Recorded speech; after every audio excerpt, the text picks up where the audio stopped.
We are continuing Christian apologetics this morning. We're just going to look at a few more things from We left off last week looking at artifacts from and some of these we saw last week. I just want to bring them up again. This is called the Standard of that is not what they called it. We don't know what they called it. We don't even know what this thing is, but it has a depiction of the people here. And we made note that you have shaven heads and no beards. And here is a statue of assumed to be a priest. I guess it is. I really don't know who, but it sure looks like a Buddhist monk to me, with the shaved head. And we also talked about this, of where I don't know how to explain this one. This is the ram in the thicket, and it's too reminiscent of what occurred with Abraham and Isaac when they went to Mount Moriah, and what occurred there. It's too reminiscent. We talked about this. This actually is a replica. That's not the real thing. The real thing was crushed in the tomb where it was. But this is a replica headpiece. It is like very, very thinly beaten gold. And we talked about this is a very good reason to get out of because you've got paganism and the practices going on. And someone like a king, very important man, dies. Well, if you're his servant, you're dying along with him and buried with him. Now, this didn't get to this last week. This is a seal. You'll see this. It is a cylinder with image carved into it. And it would be rolled across wet wax or clay and leave this image behind, and it would be a seal for various purposes. This next one is very odd to me. There's some things that are just odd. This must be some sort of god. I don't know who, I don't know what. You've got the very strange hat. This one has a beard, but also something strange going on as well. This is his beard, but this can't be his beard, unless it's a continuation of his beard. But his beard is depicted like that and then like that. But see, look at this side, this shoulder. This shoulder it's like wearing some sort of red cloak or something. But over here, it's a continuation of hair. The same as this. It's over this. So I don't know quite what to make of this or who that happens to be. And like I said, they are idolatrous. Here's another one. This looks like she has a similar sort of hat, in the same kind of design, just not as tall. And who is this? Don't know. And this next one also, I don't know how to explain this next one either. This is a satyr. This has goat legs, and you've got, I do believe, horns up there. If it's not, it's some strange hat. And big ears like a goat would have. No, maybe that's not horns, but big ears. And carrying some sort of staff. And you'd think that satyrs are Greek, but the idea of them may very well must predate them. Now, we go to Erech or Uruk, depending on which language. Now, in the Hebrew, in Genesis chapter 10, it is Erech. And this is Nimrod's kingdom after Babel. And we'll just show some things here. You have what is a carved sheep head. Over here is some sort of bird. And these are unusual. These are flowers. They're made out of stone, different types of stone, and carved and put together. These are found in temples. And these are similar sort of flowers, and This is what they were doing in Uruk. Now, we began this morning, we began in Genesis chapter 13, and we're going to begin with Lot and Sodom. Then we will go to, I think, 18 and then into chapter 19. We are going through Genesis, just hitting certain things. And we need to talk about Sodom. And we need to look at the Scriptures before we get into any discussion concerning Sodom. We need to do that so that everybody knows what we're talking about. Everybody, with some folks, not necessarily in this room, with some folks, you make mention of, let's just say, Abram, and they have no idea who you're talking about. If you say, oh, Abraham, they still don't know who you're talking about. And if you say Sodom or Gomorrah, they may have some sort of weird idea as to what that is. So we need to look at the Scriptures in this, and we'll begin in Genesis 13, beginning in verse 6. Now the land was not able to support them, that is Abram and Lot. Abram and all of his people, all of his cattle and everything that he had, and herdsmen and all of that. All right. The land was not able to support them. That's the things Abram has and the things Lot has. And there's contentions that they might dwell together, for their possessions were so great that they could not dwell together. There's too many of them. There's too much cattle, there's too much this, there's too much that. And the land couldn't support it, so they've got to separate.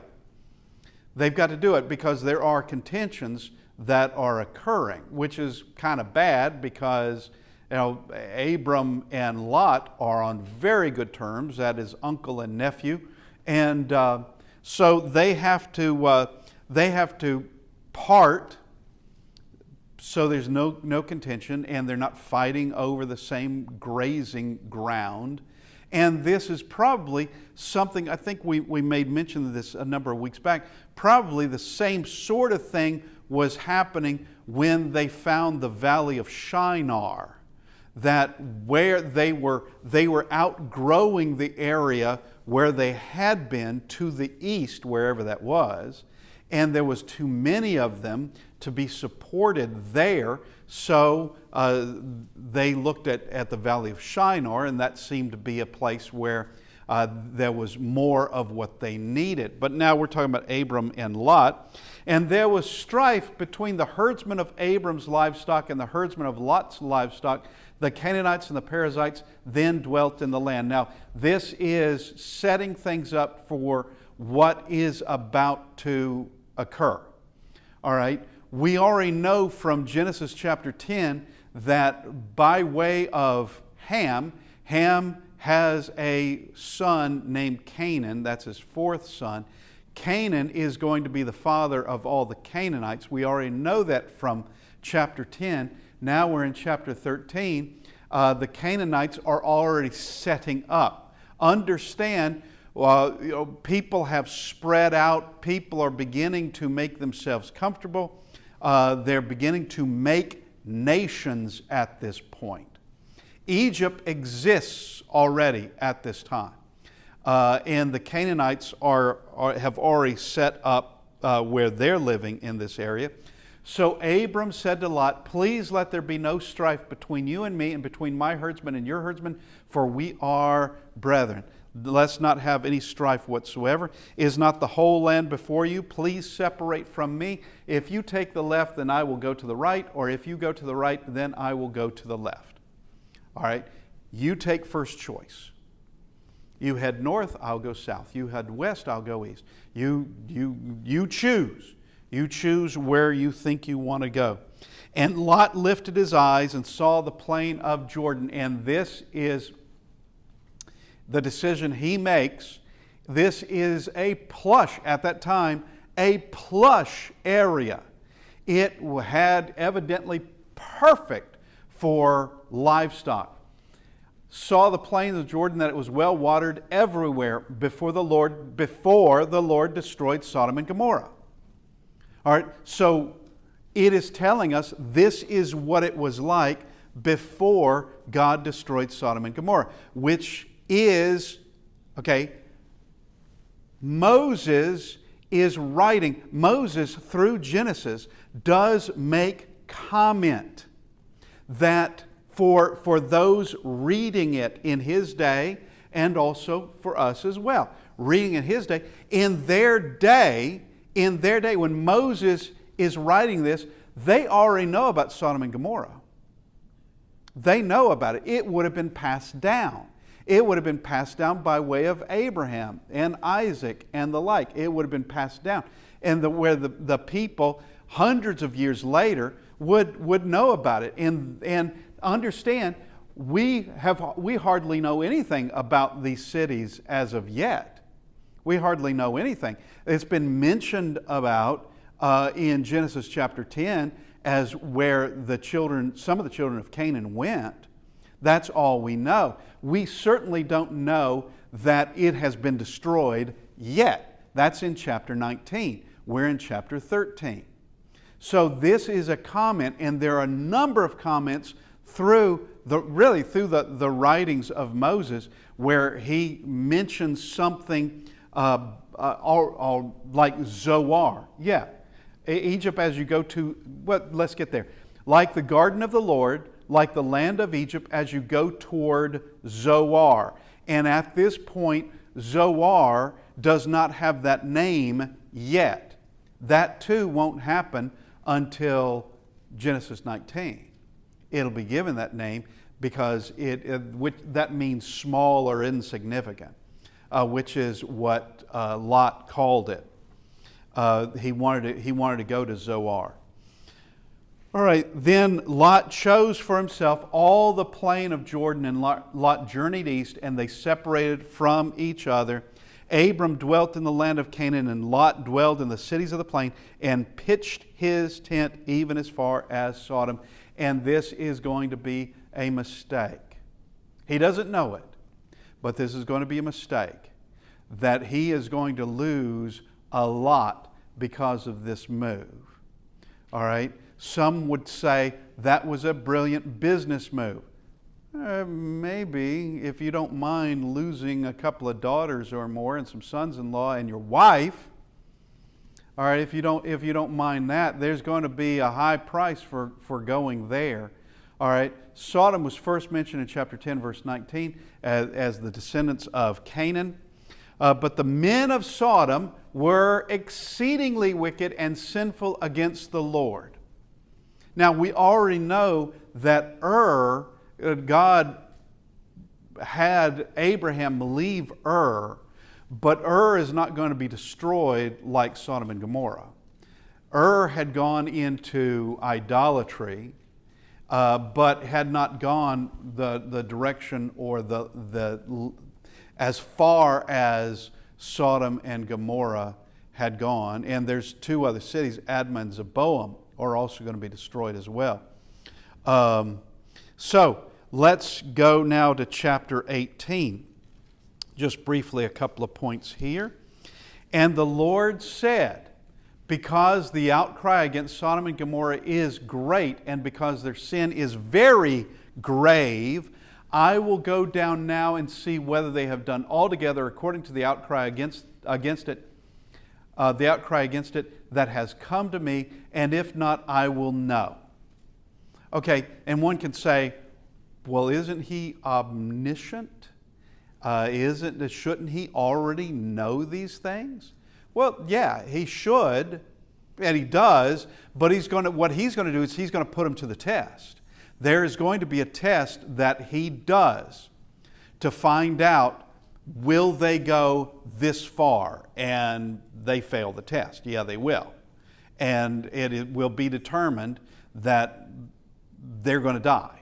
All right, they lose their privilege of existing, and they're going to be destroyed. And there's always the argument of what about the children? God killed the children in Sodom. Yeah, he did. There would have been children in Sodom. Yeah. God also killed the children in the days of the flood. There were children then too. They all died there. And you can look at other places where you have populations, whole populations that are completely destroyed. Okay, how horrible must he be?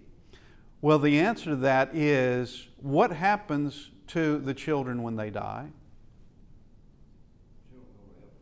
They're with God. They're with God. They're not around. The children in Sodom, do you think they weren't abused here? And I mean sexually abused. I'm quite sure they were. I am quite sure they were. This was a horrible place to be. And God's going to put an end to that. He's going to put an end to it. And yes, those children will be in paradise. Now, the wicked men, they're not going to be in paradise. But Jesus makes a comparison with the leaders, the rulers, and others in the first century, in first century Jerusalem, that Sodom and Gomorrah, judgment's going to be a better day for Sodom than for them, because if the things that Christ did there in Capernaum and in Bethsaida and these other places, if that had been done in Sodom, they would have repented in sackcloth and ashes. They would have done it. Okay, now we get to chapter 19, and we start in verse 1. Now the two angels came to Sodom in the evening, and Lot was sitting in the gate of Sodom. When Lot saw them, he rose to meet them, and he bowed himself with his face toward the ground. Sodom is a significant population. How big is it? Well, we don't really know. That has a gate. All right, that's significant. If it has a gate, that means it has a road coming into it. If it has a gate, that probably also means it has walls surrounding it. Maybe, maybe not. I can't really answer that too well. But your significant cities would fortify themselves. If they could, they would fortify themselves. And he said, "Hear now, my lords, please turn into your servant's house and spend the night and wash your feet. Then you may rise early and go on your way." And they said, "No, but we will spend the night in the open square." That's a bad idea. All right, this is part of the test. This is part of the test, not testing the angels, but testing Sodom.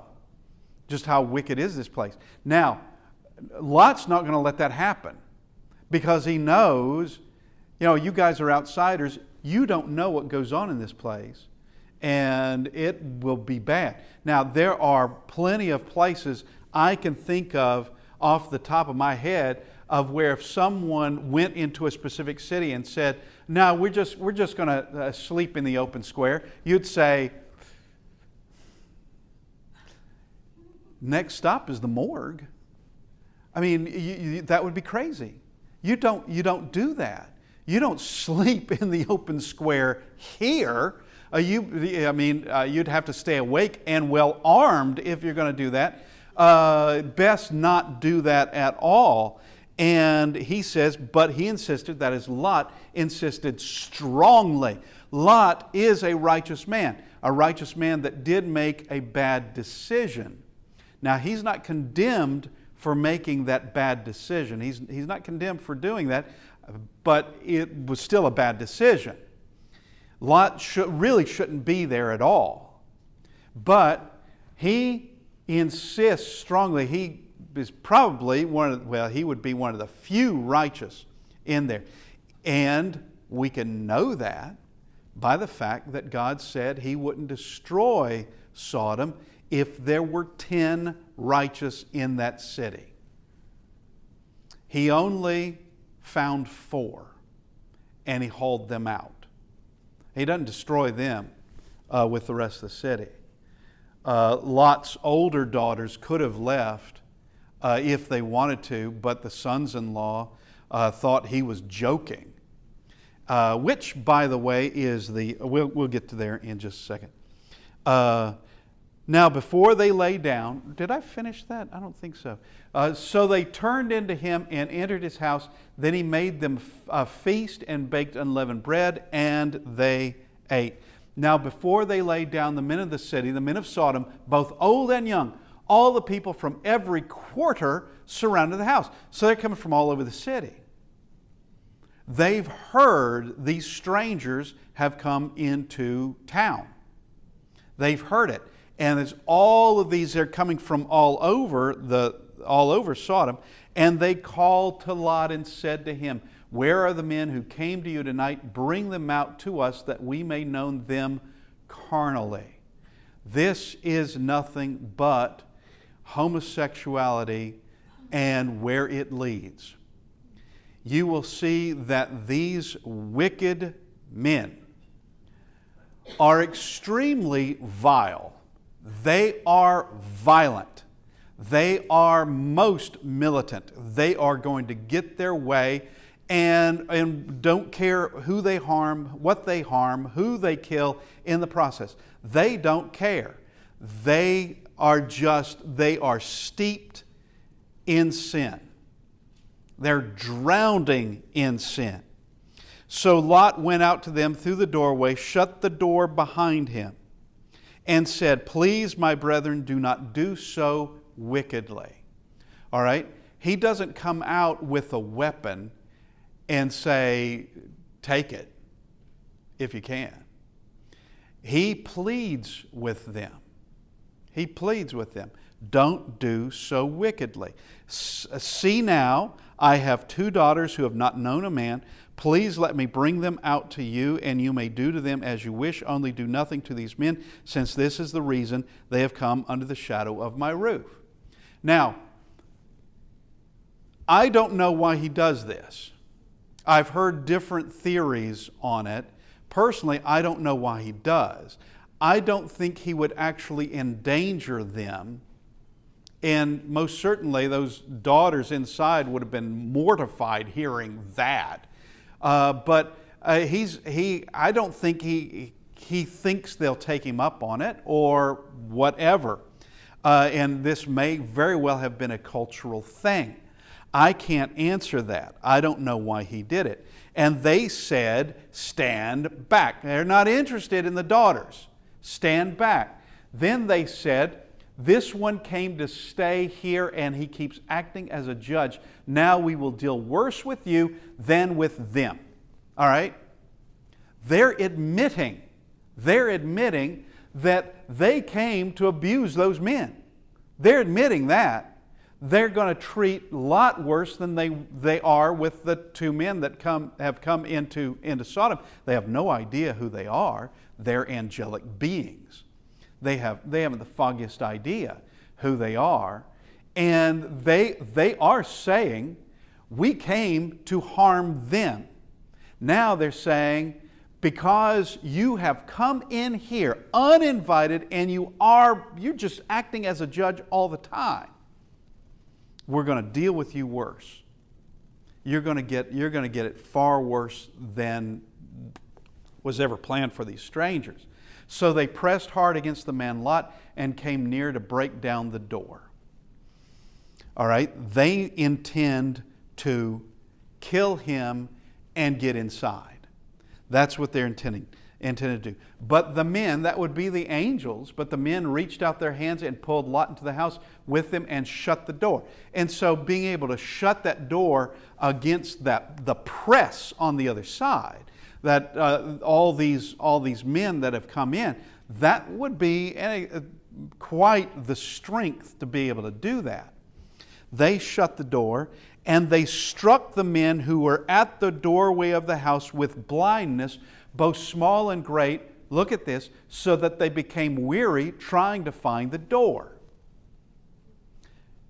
Now, I can say from me personally, probably you too, that if suddenly you were blind, you would stop whatever it was you were doing then and there and exclaim to somebody, "I can't see.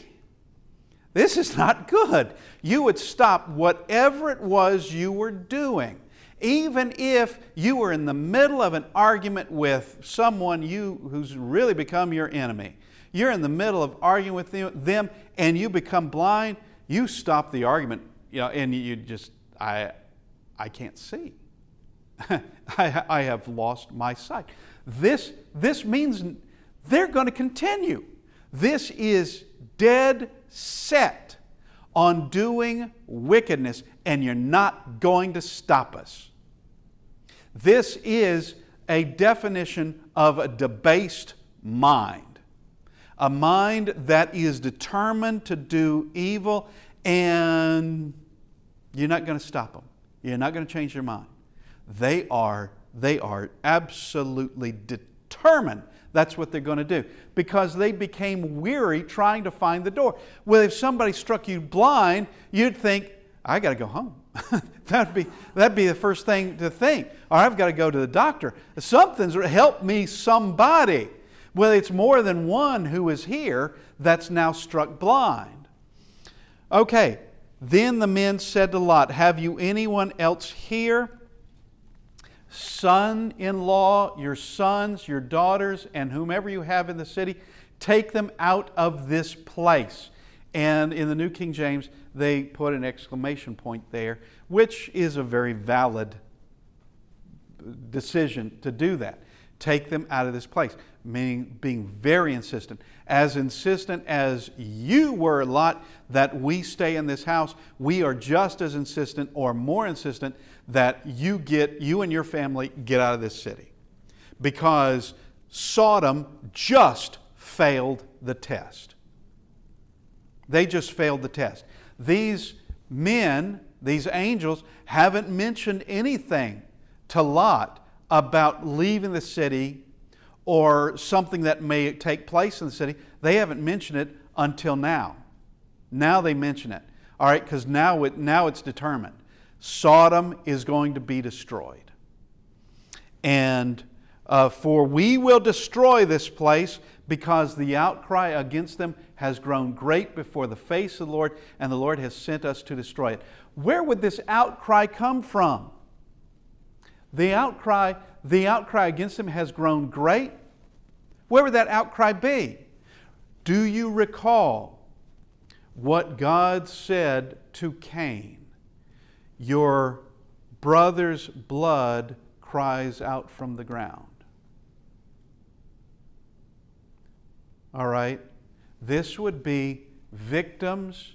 This would be the travesties. This would be the atrocities, the things that they had been doing.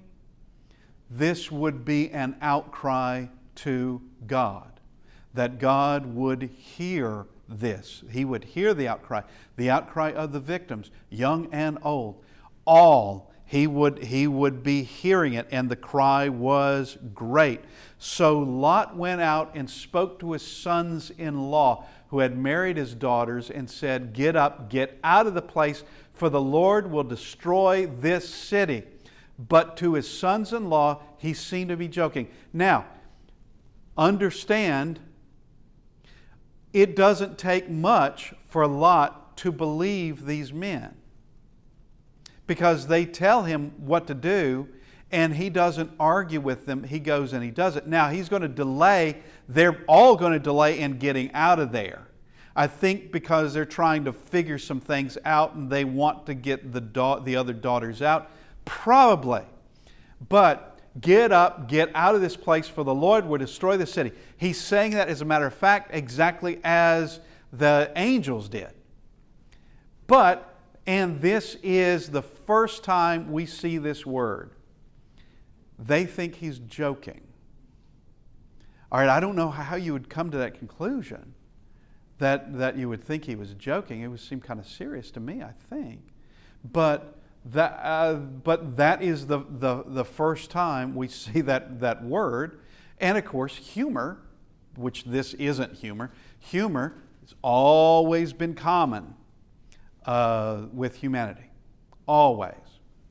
That is part of what makes us unique. Part of what makes us in the image of God, as a matter of fact. That we do find humorous things, and we can also, tell things in a humorous way or anything like that. Now, when the morning dawned, morning is coming. The angels urged Lot to hurry, saying, "Arise, take your wife and your 2 daughters who are here, lest you be consumed in the punishment of the city." And so, no telling how long he had been trying to convince his sons-in-law and his other daughters that to leave the city. But now it comes a point of, you got to get out of here. And you've got to take anybody you can take. Your wife, these are the 2 younger daughters who are here. Get them out of this place. And while he lingered, the men took hold of his hand, his wife's hand, and the hands of his 2 daughters, the Lord being merciful to him, and they brought him out and set him outside the city. They take them by the hand and they drag them out, is what they're doing. The time is done. If you want to live, you got to get out of here.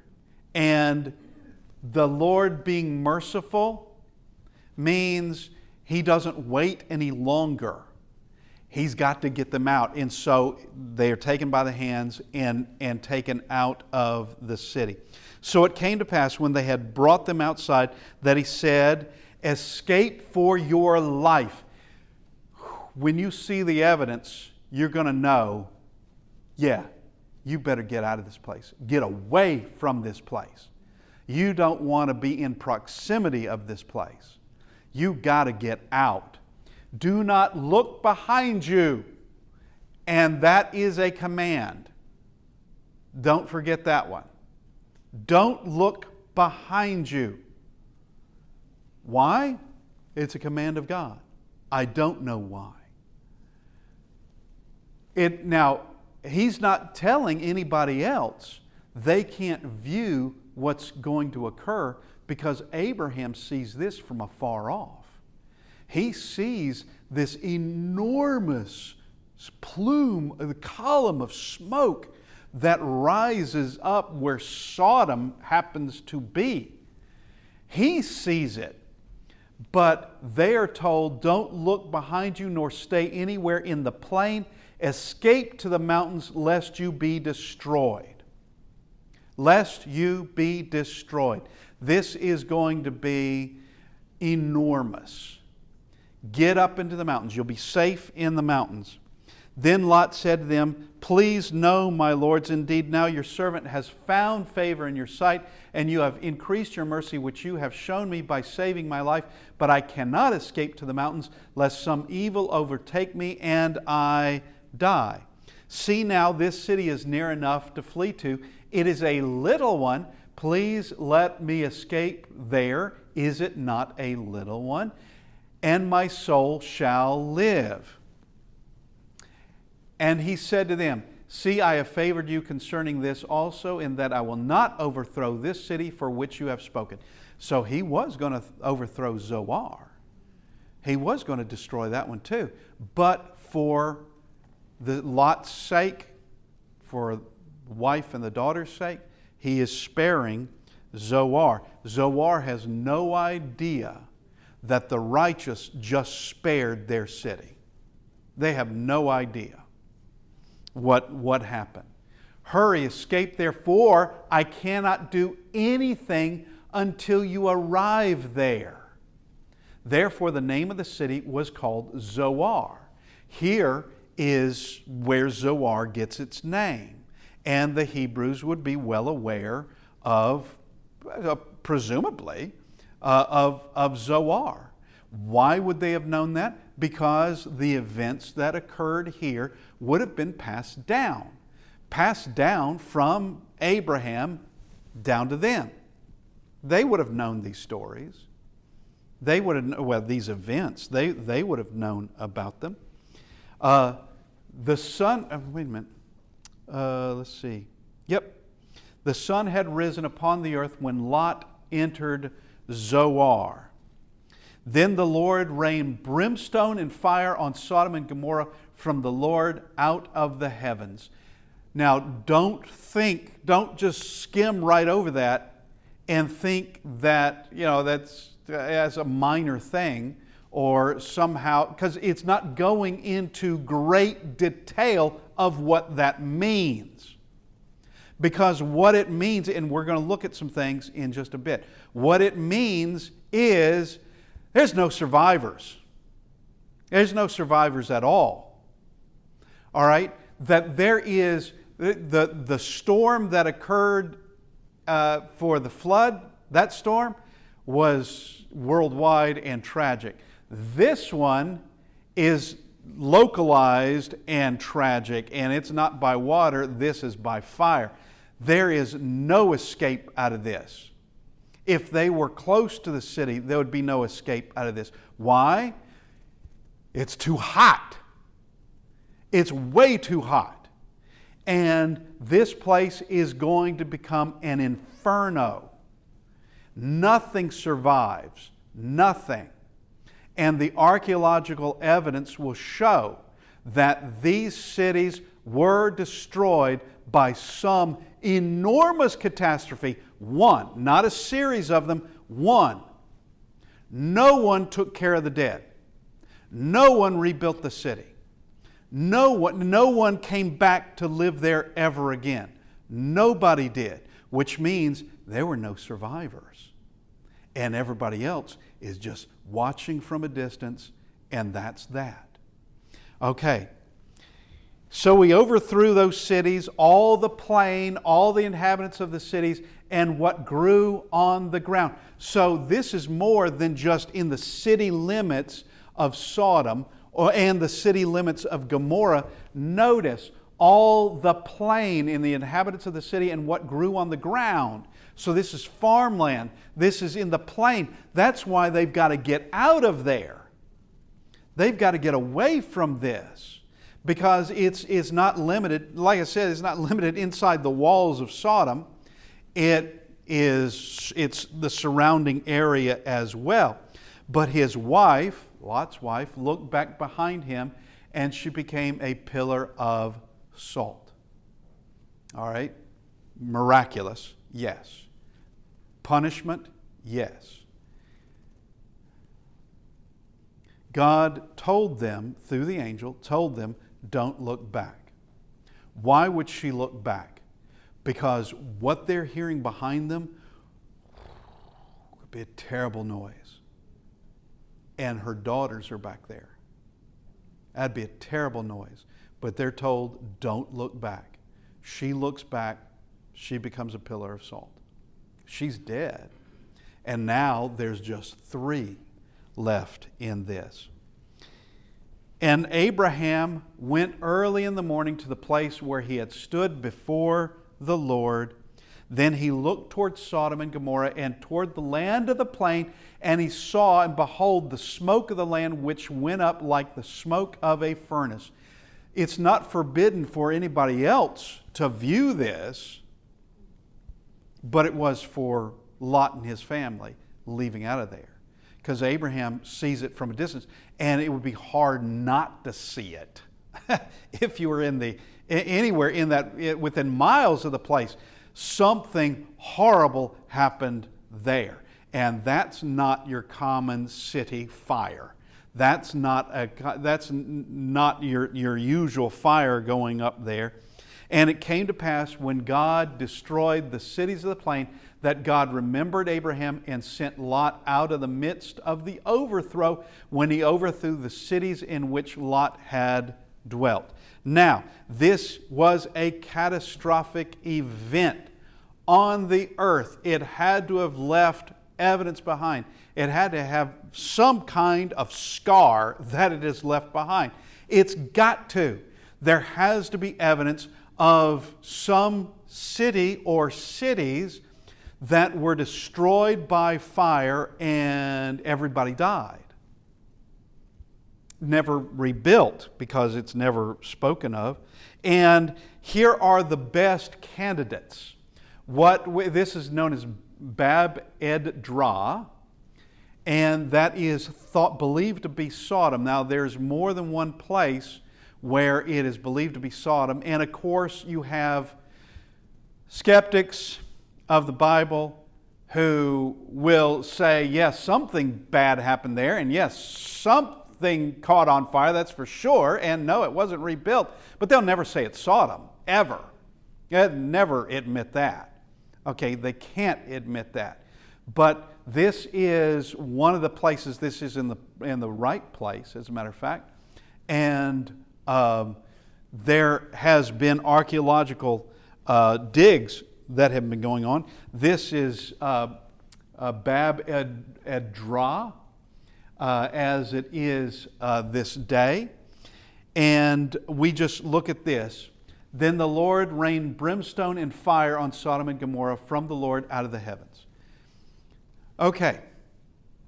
Have you ever, and I know you have, ever seen a terrible rainstorm? Terrible rain, where you could hardly see 50 feet. Yeah, I remember for a few seconds, it was bad. For a few seconds, it was a storm in Florida. I was driving down the interstate, and for it seemed way too long. It may have just have been a second. But suddenly, I couldn't see anything. I am driving on an interstate, 6 lanes heading south out of Tampa, and everything's gray. I can see nothing. Now, fortunately, that only lasted a second, and then all was well. I could see again.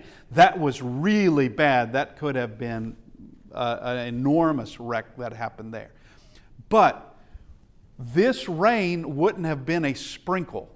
This would be pouring down like some massive storm, but it's not water. It's fire and brimstone. Now, we will discuss that a little more in a bit.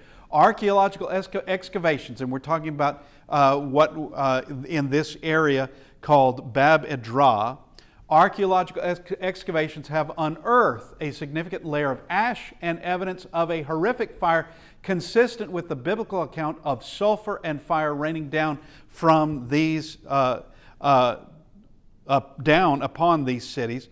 Now, under the surface, and of course we're talking about centuries of soil that would have collected on top of this, because we're talking about 3,000 or more years since this has happened.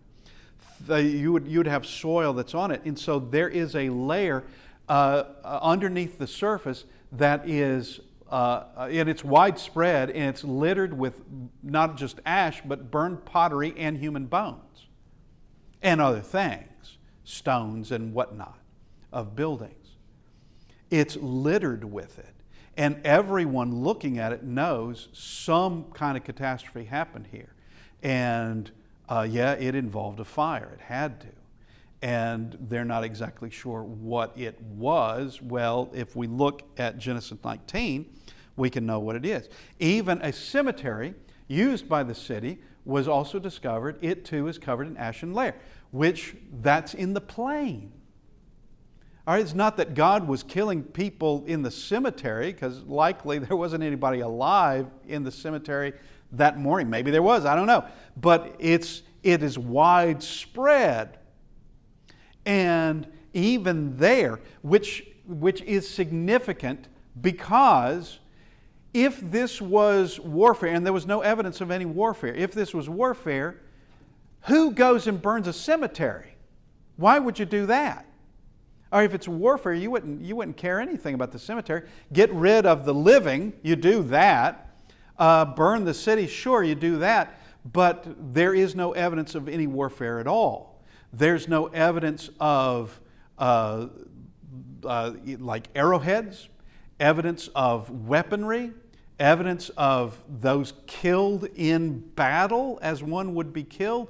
There's no evidence at all concerning that. A significant population lived. In one catastrophic event involving fire, the cities were destroyed. No one buried the dead nor rebuilt the city. No one.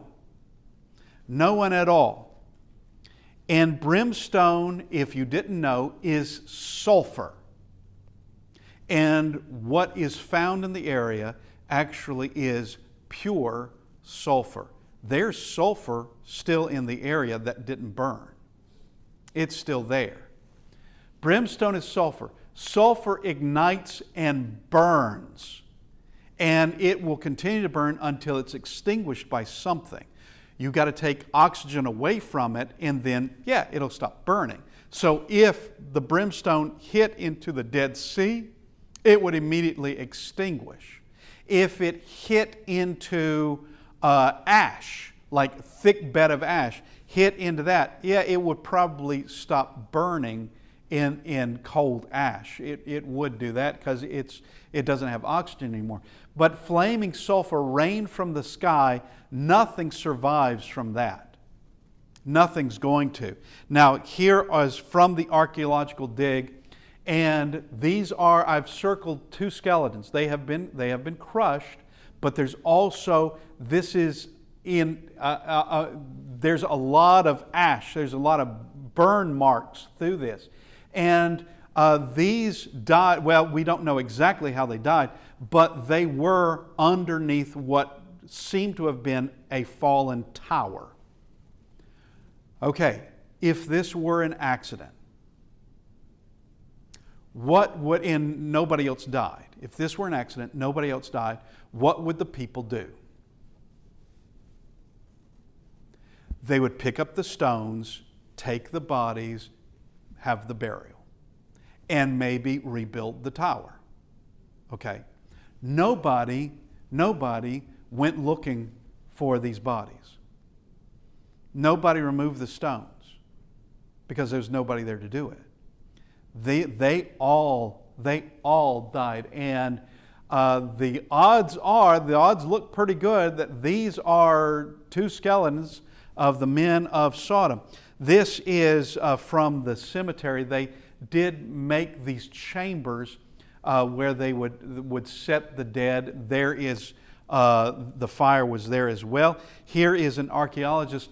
I don't think you can see it too well, but he is showing the burn layer that's in there. There is this area that obviously has been, it's ash and burned objects is what it is. And that would mean a very large fire occurred. This would not be just, a thing that may have burned a section of the city. This is massive. So it came to pass when they had brought them outside that he said, "Escape for your life. Do not look behind you nor stay anywhere in the plain. Escape to the mountains, lest you be destroyed." They had to get away completely because the scope of this is wider than just like I said, just the city limits in this. It is broader. We're going to have to stop for this morning, and thank everybody for being with us, and we will continue next week, hopefully.